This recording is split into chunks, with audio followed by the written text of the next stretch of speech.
पेशावर की तरफ जाती पितली सी सड़क के किनारे एक छोटा सा होटल था। नाम लिखा था बाबा जी का चाय खाना।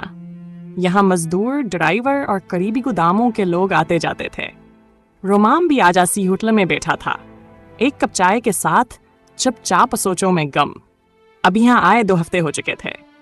करीम भाई की बातें, गोदाम में आने वाले ट्रक, कुछ भी सीधा महसूस न होता। लेकिन वो हब हिमखिमलिकीन से कुछ कह भी नहीं सकता था। चाय वाला बोला, भाईजान आप यहाँ के नहीं लगते? रोमान ने मुस्कुराकर कहा, नहीं, लाहौर से आया हूँ, काम की तलाश में हूँ। चाय वाला सर हिलाकर बोला, यहाँ काम तो है मगर सच बोलने वालों के लिए नहीं। रोमान चौंक गया।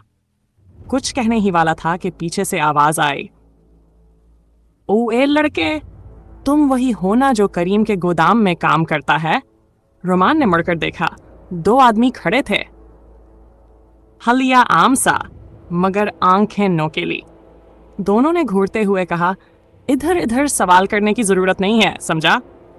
रोमान ने निगाह झुका ली मगर अंदर ही अंदर इसका दिल कह रहा था, यह सब कुछ बहुत बड़ा है। दूसरी तरफ लाहौर के महल में बबू जादूगर ने आज फिर नया तमाशा लगाया हुआ था। इस बार साथ थी एक अजीब और गरीब बंदरिया जिसे वो प्यार से सोनी कह रहा था। बीबी, आज बबू का जादू देखो। एक आंख से नजर बंद और दूसरी से दिल खोल दो। बबू ने जैब से एक नीली धोनी निकाली, उसे जलाया और तावीज निकालकर हुआ में अच्छाला। अचानक बंदरिया ने कलाबाजी खाई और एक औरत की ओढ़नी उठाकर भाग गई। महल्ले वाले हिंस हिंस कर पागल हो गए।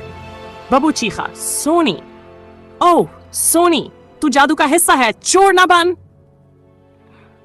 महल्ले के बच्चे तालियां बजाते बबू के पीछे भागते। सोनी बंदरिया झूम झूम कर नचती जा रही थी। इस सारे हंगामे के पीछे बबू जादूगर का दिलादास था। उसे कभी कभी लगता था उसके जादू से सब खुश होते हैं, लेकिन वह खुद अंदर से खाली है। इधर ऐसा चाव खुर्शीद नवाज की टीम ने चकवाल से एक अहम खबर पकड़ा था।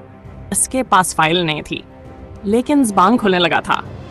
खुर्शीद ने कुर्सी पर बैठते ही कहा, बोल, सच बोल दे, वरना मुर्शिद गफूर ने का बस एक नजर डालेगा तो तेरे सारे झूठ जलकर राख हो जाएंगे। खबू ने मजाहिया अंदाज में कहा, सर जी, मैं कह रहा हूँ बंदा चाय भी नहीं मांग रहा, लगता है डर के मारे जबान खटवा बैठा है। बगा ने गहरी आवाज में कहा, ऐसा बंदा या तो जैब गर्म होने पर बोलता है या गोली के करीब जाकर।